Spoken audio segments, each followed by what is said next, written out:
the talk today is about the evolution of the linear accelerator from the first device to the modern accelerator systems. The next part of it's an in-depth look at the technology of the Vero LINAC and current and future treatment systems. So for those of you who, probably everybody's heard of a linear accelerator, in Ireland we use linear accelerators exclusively to treat cancer. So this is, for the start, I'm going to tell you a little bit about the under the hood linear accelerator. So basically microwave power is used to accelerate electrons in a waveguide. Now the electrons start their life here in the gun, they're accelerated up this section here, they're steered, and this stream of electrons is then steered in order to collide with the heavy metal target. These collisions result in the production of high energy X-rays, and this beam is directed towards the patient and shaped to irradiate the tumour as designed by the doctors and planners. So that's the linear accelerator. Here's a cutaway section of the waveguide. This is the heart of the system itself. The electrons are actually accelerated here in this section here. Now, this is a short waveguide which is used in the LINAC that we're talking about today, the Vero LINAC.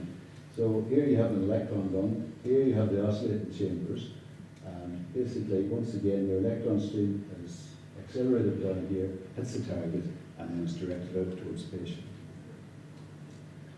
So we're going to go back to the first generation of LINACs in the 1950s. They were developed probably as a result of World War II. Things like radar came along, klystrons, magnetrons, thyrotrons, that sort of stuff was all developed up. And in the 1950s, the first LINAC was installed in Hammersmith Hospital in London in 1952. The Gantry movement was limited. You can see it's in relation to this little side here that's on the bed. It was quite at the time it looked a very futuristic machine, I'm sure, and as they called it at the time, space-age technology. But this beam produced, this LINAC produced 8 MV X-ray beam. It used valve technology, contactors, variacs, and things like that to tune the beam and to control the doses. The second generation, between 1962 and 1982, used analog electronic control circuitry. Some used full 360 degrees of gantry rotation around an isocentric point. Now, just go back for a second. The isocentric point is this magic point here in the LINAC with everything, and it's actually here. Everything in the world rotates around that point in the LINAC, and everything is checked back to that point. The calibration of this machine was by adjusting analog amplifiers.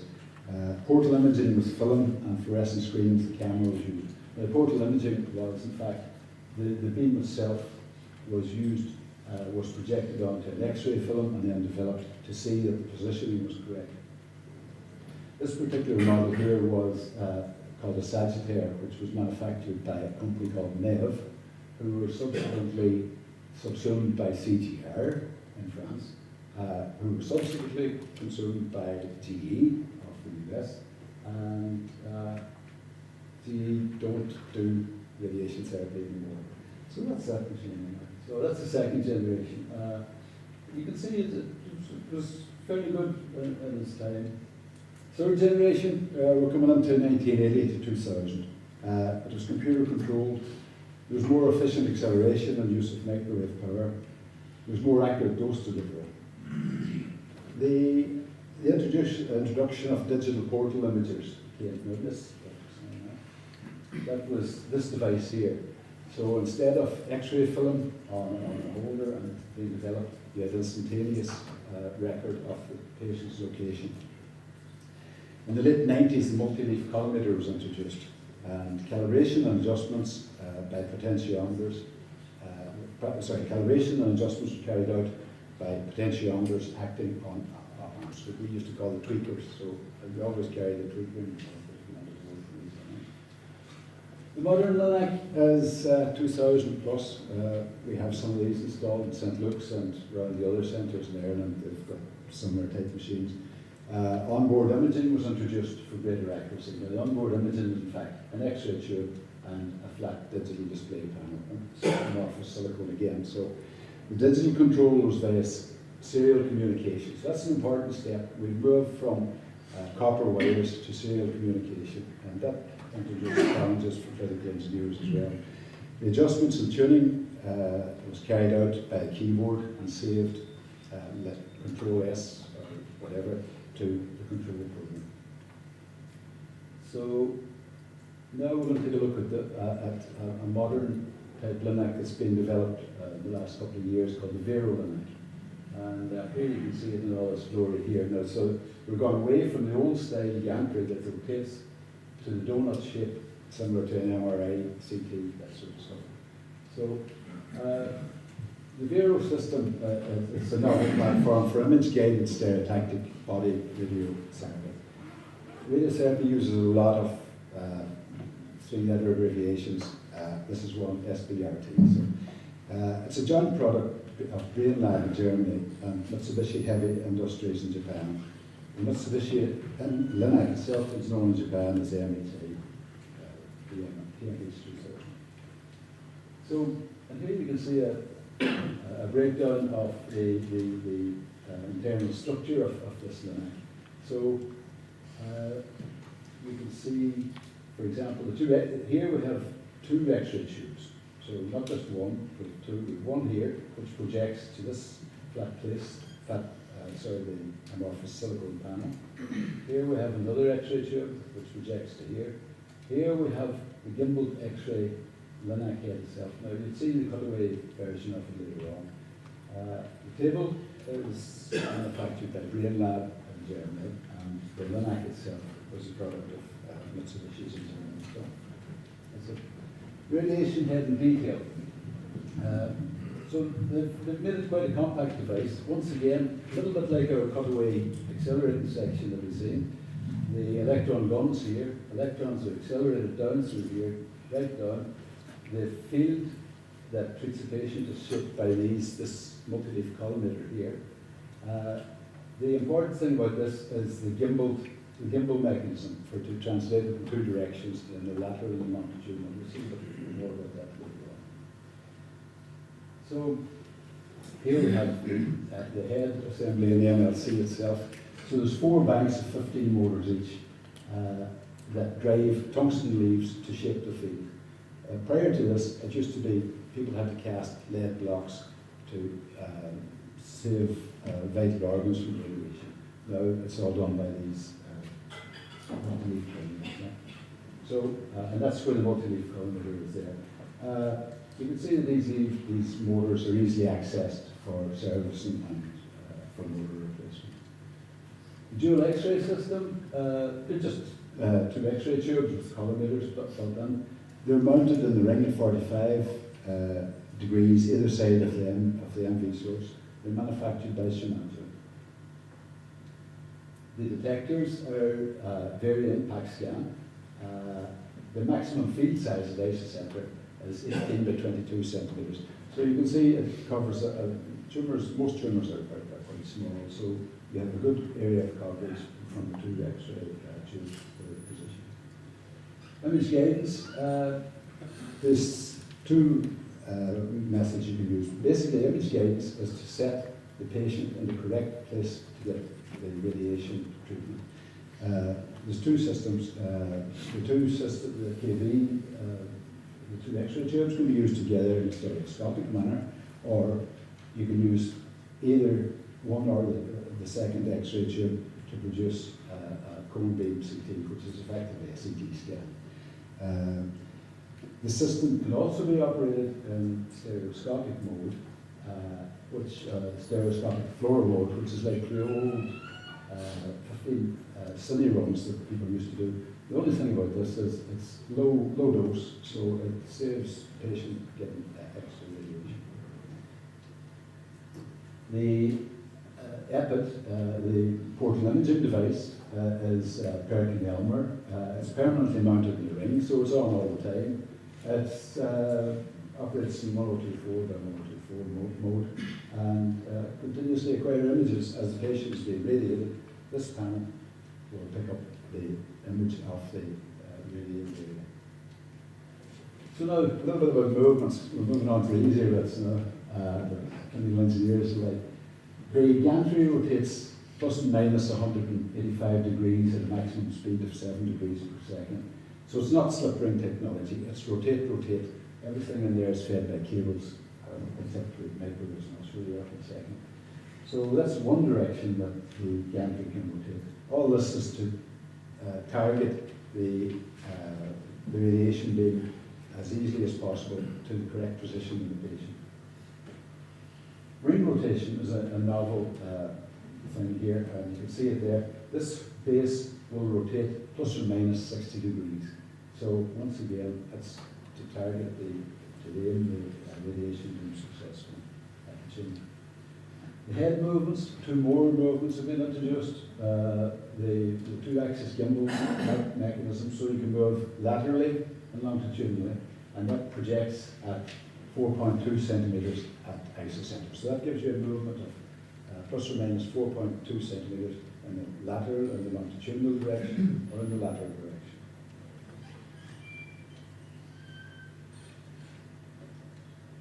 So the microwaves.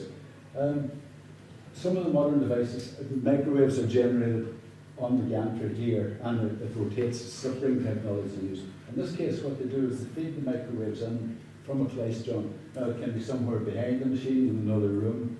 So it's fed in through this universal joint system here to the thing. If anybody's ever seen a klystron, it's a massive machine, so there's no way you could mount it on the gantry.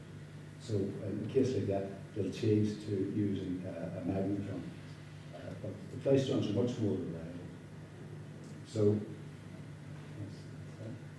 the waveguide itself, and this is an example of a short waveguide which is used in the tomotherapy limit.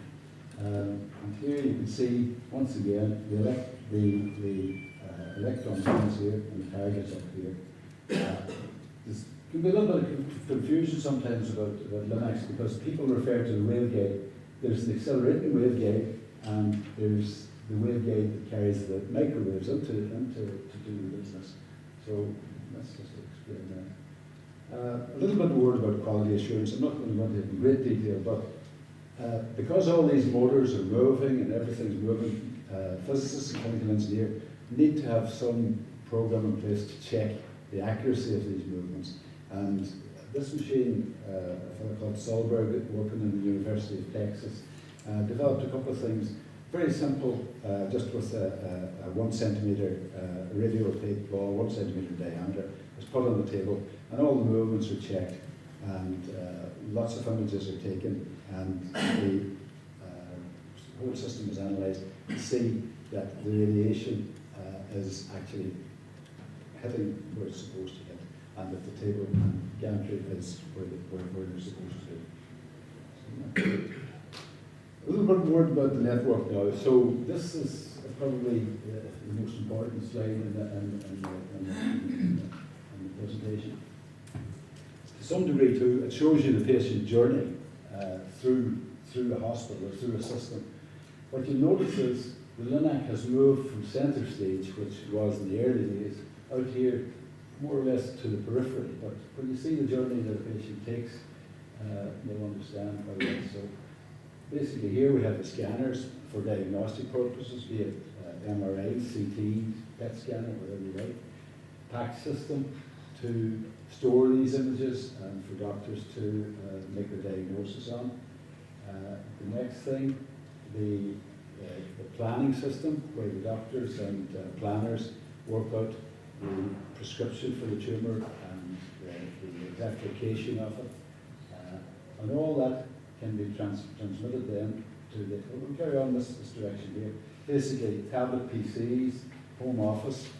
So this information can be transmitted if we have a network to a central place where planners can sit and do it, and then transmit it back to the server and eventually out to the net. But as I say, the journey eventually goes around here through your server. All this information is transmitted to the LINAC. When the treatment's finished, the information is transmitted back to the server to record that the patient actually got what was prescribed for.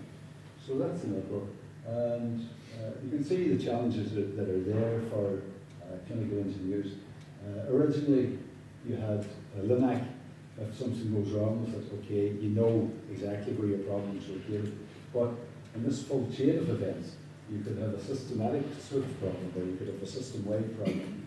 So finding that is a part of the clinical engineer's job now. So we've gone from as I say, repairing Linux to being IT type people. So that's the future. So what lies ahead of us? This is the Versa HD, manufactured by Electa. Everything is improved, so there's continuous improvement of dose delivery accuracy. It's got onboard imaging. It's got onboard imaging here, once again. X-ray tube, cleverly concealed, they don't stick out as much anymore. Amorphous silicone panels. It's got a wide range of operating modes, as well as the basic radiotherapy, LINAC, which we've always had. It's got IMRT, intensity modulated radiation therapy, VMAT, volumetric arc therapy. The interesting thing from an engineering point of view, clinical engineering point of view, there's continuous communication of errors to the manufacturer. And this information is subsequently communicated to the hospital's clinical engineers by email, and it will include a suggestion of what the fault might be and what parts to replace, or what checks to carry out to localize the fault. Of course, if something major goes wrong with this machine, it will stop working, its own software will stop working, and the radiographers will call us directly. So that's an interesting thing. And that's been around for a while. GE call it Insight, Electa call it Intellinex. CyberKnife. So this is used. This is used in the Hermitage Clinic here in Dublin. It uses a robotic arm to aim the radiation beam at the tumour. You've all seen the car factory with the robotic arms painting the cars. So, well, why not introduce it to radiation as well? The patient remains stationary in this case, and the robotic arm delivers radiation from different angles. And here you can see the different angles that the arm can go to. The patient just lies in the bed. Determined by the patient plan, the radiation dose and the delivery angles are under the control of the system computer. Tomotherapy. We have none of these installed in Ireland.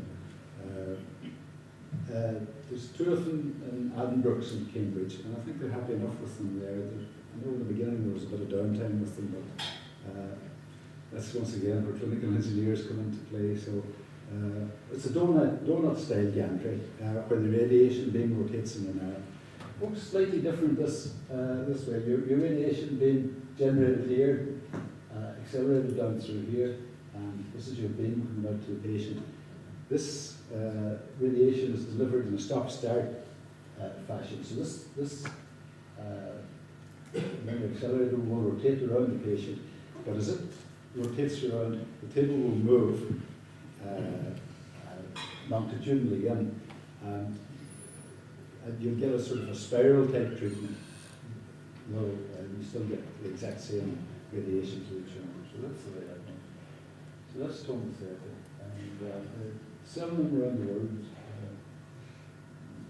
Quite a number of large numbers. Finally, we have the future, which is the MRI Linac. This is a joint venture between Philips and Electa. One has been installed in the University Medical Centre in Utrecht and is currently at the non-clinical testing stage. It combines the diagnostic ability of MRI and the therapeutic capabilities of the Linac. It plans to be used clinically by 2018 and will go into clinical trials for a while first, and then it will be released. It's got a 1.5 Tesla magnet. Now the problems of developing something like that are not multitude. I think there's about 90 people working on it, as far as I'm aware. The problem with radiotherapy is the beam has to be steered, and we use magnets to steer the radiotherapy beam. And you know from that magnets are also used very much in an MRI, a very strong 1.5 Tesla magnet. So how those two magnets interact, I wouldn't even want to know. So the service of this, when they're eventually bought, will obviously require two types of skills, both MRI and linear accelerator. So we'll be looking out for very well motivated clinical engineers and some blokes in the future or something. So that's it. Thank you very much.